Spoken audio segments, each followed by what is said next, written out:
Sinais desconhecidos. No final de 1947, após uma onda de relatos amplamente divulgados sobre objetos voadores não identificados, os estudos públicos de OVNIs da Força Aérea dos Estados Unidos decolaram sobre o Projeto Sign. O general Nathan Twining, chefe do Comando de Material da Força Aérea na Base Aérea Wright-Patterson, deu o pontapé inicial nessa busca por respostas. Embora oficialmente inconclusivo, o Projeto Sign, segundo o capitão Edward J. Huppert, indicou que os discos voadores eram naves reais, com origens além das fronteiras terrestres. No entanto, a recusa do general Roy Vandenberg em aceitar essa possibilidade devido à falta de provas físicas resultou no fim do abrupto do Projeto Sign.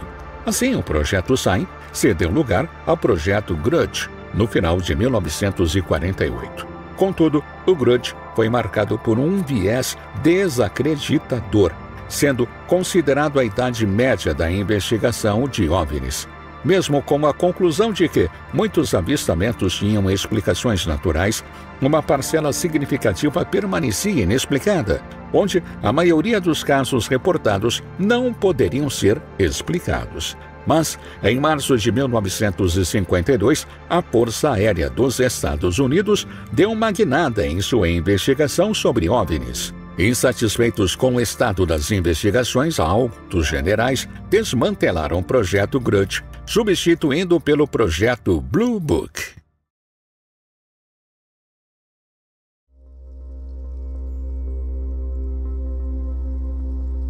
O início do Projeto Blue Book. O Projeto Blue Book, também conhecido como Livro Azul, foi uma série de estudos sobre a suposta presença de objetos voadores não identificados, os famosos OVNIs, conduzida pela Força Aérea dos Estados Unidos. Iniciado em 1952, durou quase 20 anos. Seu propósito era determinar se os OVNIs representavam uma ameaça à segurança nacional, analisar cientificamente dados relacionados a esses objetos e investigar teorias sobre contatos com alienígenas. Surgiram diversas teorias sobre o projeto, mas o mistério em torno do que realmente aconteceu alimenta especulações até hoje. O projeto tinha dois objetivos principais. Um deles era determinar se os OVNIs eram uma ameaça à segurança nacional. O outro era analisar cientificamente todos e quaisquer dados coletados relacionados a OVNIs. Com esses dois objetivos em mente, o projeto nasceu. Embora não tenha sido o primeiro de seu tipo, foi o primeiro a ser executado de forma eficaz e coletar dados conclusivos utilizáveis sob o comando de vários generais da Força Aérea. Muitas pessoas que trabalhavam para o projeto passaram boa parte do seu tempo à procura de OVNIs.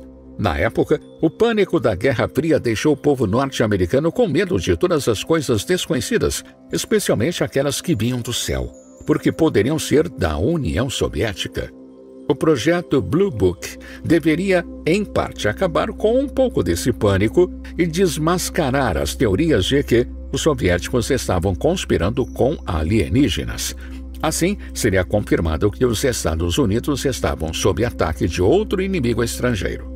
Sob a liderança do capitão Edward J. Huppert, o projeto Blue Book adotou uma nova abordagem. Huppert, um piloto condecorado, implementou mudanças significativas, simplificando os relatórios de OVNIs e buscando uma análise mais estatística dos dados. Ele também contratou o Battelle Memorial Institute para auxiliar na análise científica dos casos. Huppert examinou casos populares, e um deles foram as luzes de Lobet.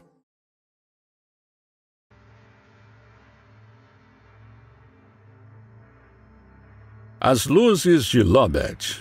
A noite de 25 de agosto de 1951 parecia ser como todas as outras daquele verão em Lobet, no Texas.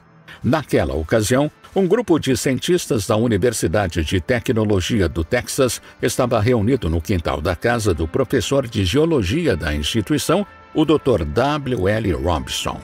Entretanto, não foi o chá ou a conversa sobre micrometeoritos que tornou a reunião memorável. O que deixou a história curiosa foi algo que todos eles testemunharam. Por volta das 21h20, os colegas da universidade viram algo sobrenatural no amplo céu do Texas, uma formação em formato de V, de 15 a 30 luzes verde, que iluminavam a região tomada pela escuridão. Atordoados, mas ainda usando seu raciocínio científico treinado, eles imaginaram que as luzes reapareceriam. E o grupo realmente estava certo. Cerca de 1 hora depois, a formação, enfim, foi vista novamente. Os cientistas estavam todos de acordo. Haviam testemunhado algo de outro planeta. Mas os professores não foram as únicas testemunhas que avistaram as misteriosas luzes verdes azuladas naquela noite. Ao entardecer, em Albuquerque, Novo México, a cerca de 600 quilômetros de Lubbock, um funcionário da Sandia Corporation, uma organização secreta da Comissão de Energia Atômica, também as viu. Mais ou menos 1 hora depois, um fazendeiro aposentado de Lubbock também corroborou com o relato. O caso passou a ser acompanhado de perto pelo tenente Edward Ruppert. Quando Ruppert voou para Lubbock para investigar os avistamentos no final de setembro, centenas de moradores já haviam visto as luzes durante um período de 2 semanas. O grupo de professores, junto com outros colegas, observaram as luzes mais 12 vezes. Eles mediram os ângulos dos clarões, calcularam aproximadamente sua velocidade e notaram que sempre viajavam de norte a sul. Munidos de walkie-talkies, os cientistas detetives formaram 2 equipes e tentaram medir a altitude das luzes, mas não tiveram grande sucesso. Com o passar dos 2 dias, mais e mais moradores de Lubbock alegaram ter visto as luzes, e os professores passaram a cruzar essas informações com o que eles mesmos viram e registraram. As luzes de Lubbock foram observadas várias vezes por centenas de pessoas. Mas afinal, o que seria aquilo? Quando Ruppert começou sua investigação formal, ele descobriu que as luzes haviam afetado todos os que viam, porque passaram a ter medo do fenômeno. Uma primeira teoria havia sido levantada por um morador local, que sugeriu que as luzes eram, na verdade, pássaros tarambola, ou, na verdade, o reflexo de alguma luz que batia sobre seus corpos voadores. Uma teoria à qual Ruppert daria alguma credibilidade. Mas a dúvida permaneceu mesmo após a publicação de um relatório produzido pelo tenente sobre objetos voadores não identificados. E o documento apresenta a seguinte explicação evasiva. Eu pensei que as luzes dos professores poderiam ter sido algum tipo de pássaro refletindo as luzes da rua, mas eu estava errado. Eles não eram pássaros, não eram luz refratada, mas também não eram naves espaciais. As luzes que os professores viram foram identificadas positivamente como um fenômeno natural muito comum e facilmente explicável. Não consigo divulgar exatamente como a resposta foi encontrada, porque é uma história interessante de como um cientista montou instrumentação completa para rastrear as luzes. Contar a história levaria a sua identidade e, em troca de sua história, prometia ao homem um completo anonimato. Com a confirmação, a fase mais importante das luzes de Lubbock foi dada como resolvida. E assim, o mistério das luzes Lubbock permaneceu sem solução.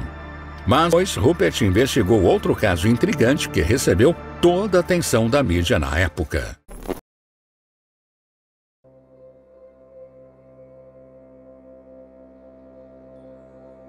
A aparição de exército alienígena em Washington.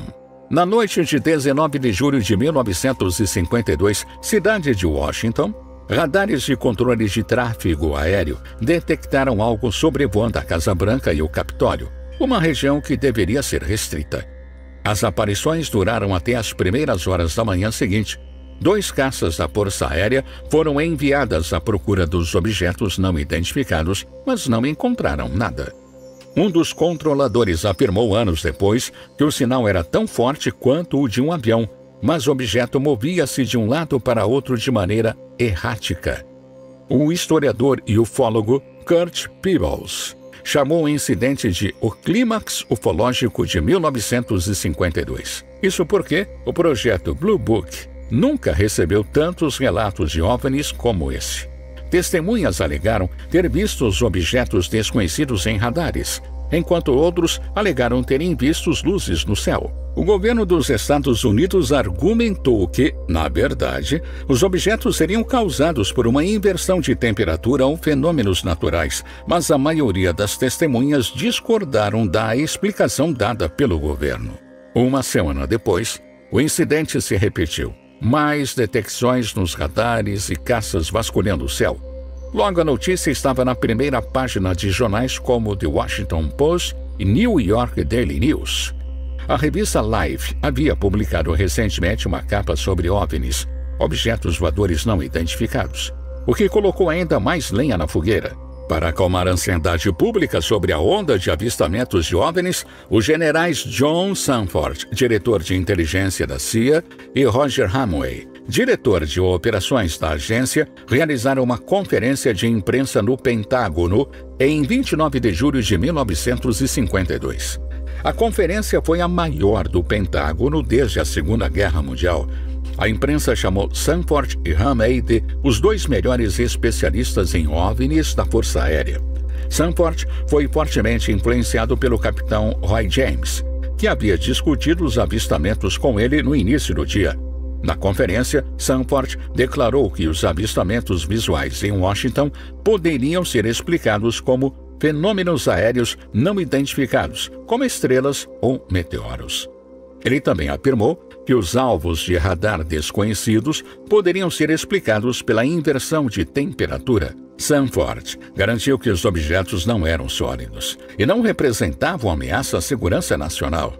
Em resposta a uma questão sobre contatos anteriores de OVNIs, Sanford revelou que a Força Aérea tinha registrado centenas de tais contatos, mas afirmou que todos eram falsos. A conferência foi considerada um sucesso, conseguindo acalmar a população e fornecendo respostas aparentemente satisfatórias para os avistamentos misteriosos nos céus. Casos não solucionados e o fim do projeto Blue Book. Dentro do projeto Blue Book, Edward Ruppert tinha ao seu redor consultores científicos, mas um dos principais foi J. Allen Hynek, um astrônomo de Chicago. Sua participação no projeto Blue Book legitimou o projeto de certa forma. Ele esclareceu que não era apenas um grupo de soldados buscando luzes misteriosas no céu, mas sim um estudo científico da vida extraterrestre. A maior parte do trabalho de Hynek envolvia explicar luzes misteriosas como fenômenos naturais ou atribuir a objetos voadores a aeronaves, asteroides ou simplesmente nuvens. Ele entrou no projeto como cético, mas eventos ocorridos durante o projeto despertaram seu interesse em continuar seus próprios estudos após o encerramento do projeto Blue Book. Vários generais supervisionaram o projeto ao longo das quase 2 décadas em que esteve ativo, cada um com objetivos e interpretações diferentes. A época mais marcada por mudanças foi a do Major Hector Quintana, quando o projeto passou por alterações, algumas por sugestão de forças externas, algo raramente feito sob o comando dos generais anteriores. Com o tempo, os oficiais do Major Hector descobriram que muitos pesquisadores anteriores passaram anos confundindo Júpiter com OVNIs. E isso ocasionou em diversos erros de identificação. Em 1966, o projeto testemunhou uma série de eventos na região de Nova Inglaterra, nos Estados Unidos, onde começaram a surgir luzes no céu em formações padronizadas que poderiam evidenciar a existência de extraterrestres. Muitos moradores relataram ter visto objetos não identificados no céu, levando a uma audiência no Congresso. Mas as luzes foram explicadas como um exercício de treinamento da Força Aérea, mas muitos duvidaram. O assunto só foi encerrado quando Hynek afirmou que não foi encontrada nenhuma evidência de resistência extraterrestre. Mas ainda assim, muitos acreditaram que Hynek estava mentindo. Durante os quase 20 anos de atividade do projeto Blue Book, foram coletados 12.618 relatos de OVNIs, dos quais 11.917 foram explicados como cobertura de nuvens, exercícios da Força Aérea ou miragens. Mas 701 casos permaneceram sem explicação plausível. Em 1969, O secretário da Força Aérea anunciou o fim do projeto devido à falta de evidências científicas para sustentar que os OVNIs representavam uma questão de segurança nacional. O projeto oficialmente encerrou em 17 de dezembro de 1969, embora alguns esforços de pesquisa tenham continuado até janeiro do ano seguinte. Desde então, surgiram dezenas de teorias afirmando que o projeto descobriu várias coisas sobre os alienígenas, incluindo contatos do governo dos Estados Unidos com algum deles e até mesmo uma entrevista com um ser extraterrestre. Segundo essa suposta entrevista, o alienígena afirmou vir do futuro e ser a nossa espécie evoluída, viajando no tempo para estudar a história dos seus antepassados, mas acabou sendo capturado pelo exército norte-americano. Muitos acreditam que essas teorias são complementadas pelas atividades na Área 51, especulando que esse alienígena estaria escondido na misteriosa base aérea dos Estados Unidos. Publicamente, o governo norte-americano apresentou uma versão diferente. O projeto Blue Book concluiu que 4 fatores influenciaram os avistamentos de OVNIs: histeria coletiva, indivíduos tentando criar farsas, pessoas com problemas mentais e identificação errada de objetos comuns. O projeto alegou ter resolvido o mistério sobre alienígenas, estabelecendo o Centro de Estudos de OVNIs em 1973. Cerca de 80% das investigações realizadas pelo centro foram explicadas, mas os outros 20% permanecem um mistério até hoje.